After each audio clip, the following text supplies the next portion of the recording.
तो खबरें आ रही हैं कि Marvel studios Avenger secret Wars के बाद एमसीयू रीसेट होने के बावजूद रॉबर्ट डाउनी जूनियर को डॉक्टर डूम के रोल में बनाए रखने का विचार कर रहा है। अब ये खबर अच्छी भी हो सकती है और बुरी भी। ये इस पर निर्भर करता है कि आप रॉबर्ट डाउनी को डॉक्टर डूम के तौर पर वापस देखकर खुश हैं या नहीं। अगर आप खुश थे कि वो वापस आए तो ये तो आपके लिए खुशखबरी है, लेकिन अगर आप इसके फैन नहीं थे तो शायद ये आपको पसंद न आए कि वो सीक्रेट वॉर्स के बाद भी डूम बने रहें। आप अपनी राय नीचे कमेंट्स में जरूर बताइए कि आप इस पर क्या सोचते हैं। लेकिन जो भी हो, स्टोरी के नजरिए से इसे समझदारी से आगे बढ़ाया जा सकता है।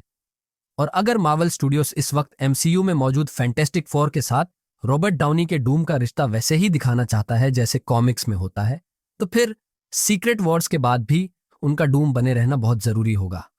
अब यह रिपोर्ट आई है अंदरूनी सूत्र डेनियल आरपीके से, जिनका कहना है कि मार्वल इस समय विचार कर रहा है कि रॉबर्ट डाउनी सीक्रेट वॉर्स के बाद भी डॉक्टर डूम बने रहें।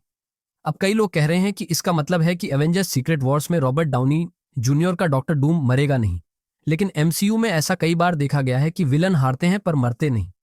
अगर वो एमसीयू के सीक्रेट वॉर्स के बाद का मुख्य डूम बने रहेंगे तो उन्हें सीक्रेट वॉर्स में जिंदा रहना होगा।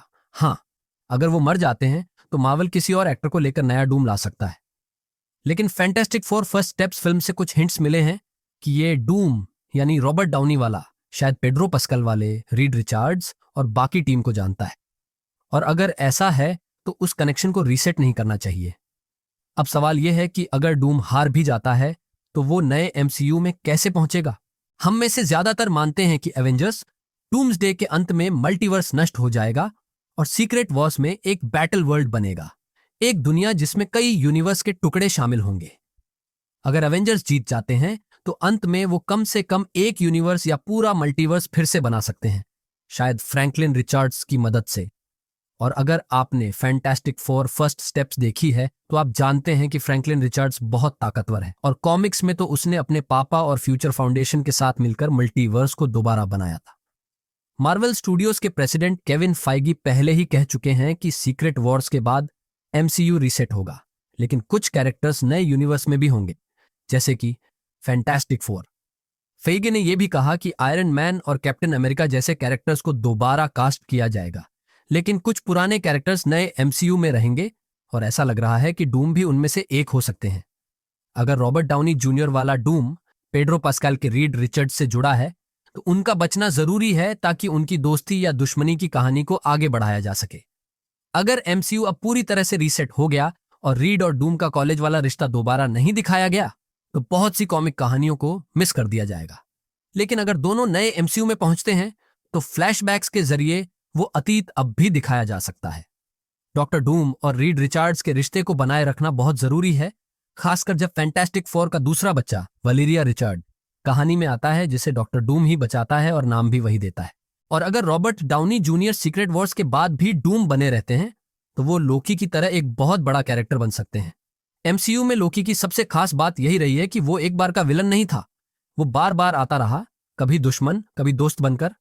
डॉक्टर डूम भी ऐसा हो सकता है, हमेशा के लिए खत्म करने की जरूरत नहीं है। सीक्रेट वॉर्स के बाद भी अगर डूम का साया एमसीयू पर मंडराता रहे तो वो बहुत ही रोमांचक बात होगी। मार्वल फेज 7, 8, 9 में एनाहिलस, मेफिस्टो, मिस्टर सिनिस्टर, मैग्नेटो जैसे नए विलन आएंगे, लेकिन डूम का रहना एमसीयू की कहानी में एक स्थायी टेंशन बनाए रखेगा।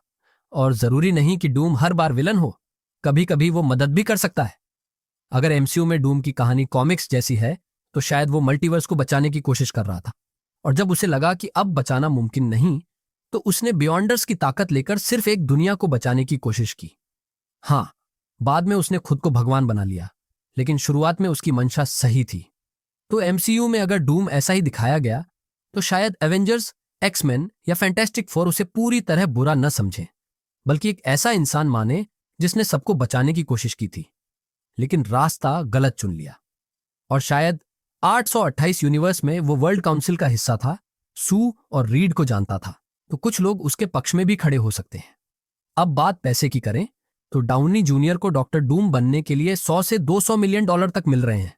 वो भी चाहेंगे कि ये रोल लंबे समय तक चले, और मार्वल भी जानता है कि वो आयरन मैन की तरह डूम को भी लीड करा सकते हैं। तो मार्वल और आरडीजे दोनों के लिए ये सौदा फायदेमंद है। अब आपकी बारी, आप बताइए, क्या रॉबर्ट डाउनी जूनियर को सीक्रेट वॉर्स के बाद भी डॉक्टर डूम बने रहना चाहिए या फिर मार्वल को नया डूम लाना चाहिए? कमेंट्स में बताना ना भूलें। वीडियो को लाइक करना और चैनल को सब्सक्राइब करना न भूलें ताकि आप मार्वल की कोई लेटेस्ट अपडेट मिस न करें। और हमेशा की तरह देखने के लिए बहुत बहुत धन्यवाद।